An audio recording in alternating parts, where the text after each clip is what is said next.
દેવભૂમિ દ્વારકા જિલ્લામાં અડધું ચોમાસું વીતી ગયું છતાં પૂરતો વરસાદ ન પડતા મગફળી, અડદ અને તલ જેવી જોખમી વાવેતર કરનાર ખેડૂતોની ચિંતા ખૂબ જ વધી ગઈ છે અને ઊભા પાકને બચાવવો મુશ્કેલ બન્યો છે।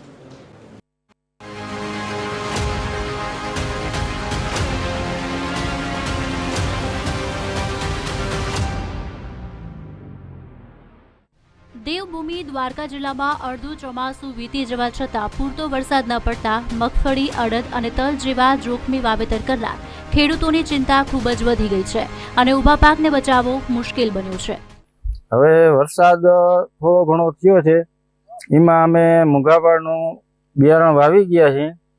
હવે એમાં અડધું ઉગ્યું, અડધું નથી ઉગ્યું કયો, એટલે હવે આમાં જે ઉગ્યું એ બરી ગયું છે।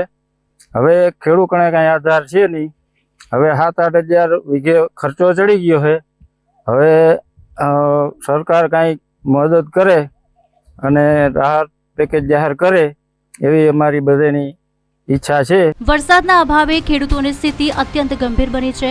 ખંભાળિયા અને ભાણવડમાં હજારો રૂપિયાનો ખર્ચ કરી કરેલું વાવેતર પાણી વગર સુકાઈ જવાની ભીતિ છે, જ્યારે કલ્યાણપુર અને દ્વારકા તાલુકામાં વાવણી લાયક વરસાદ ન પડવાથી ખેડૂતો વાવણીથી પણ વંચિત રહ્યા છે।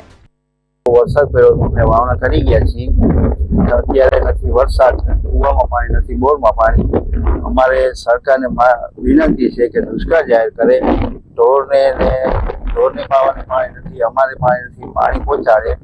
ચલો આ ઘાસ જે હોય પહોંચાડે અમને, અને જે ખેતીની જે ધિરાણ હોય એ બધી માફ કરે અમને, એટલી અમારી વિનંતી સરકારને। દ્વારકા જિલ્લામાં સિંચાઈના સ્ત્રોતો સુકાતા મોંઘા ભાવનું ન વપરાયેલું મગફળીનું બિયારણ પરત વેચતા આર્થિક નુકસાનની ચિંતા ખેડૂતોને સતાવી રહી છે। આ ગંભીર પરિસ્થિતિમાંથી ઉગારવા માટે ખેડૂતો સરકાર પાસે તાત્કાલિક નર્મદાનું પાણી પહોંચાડવાની માંગ કરી રહ્યા છે।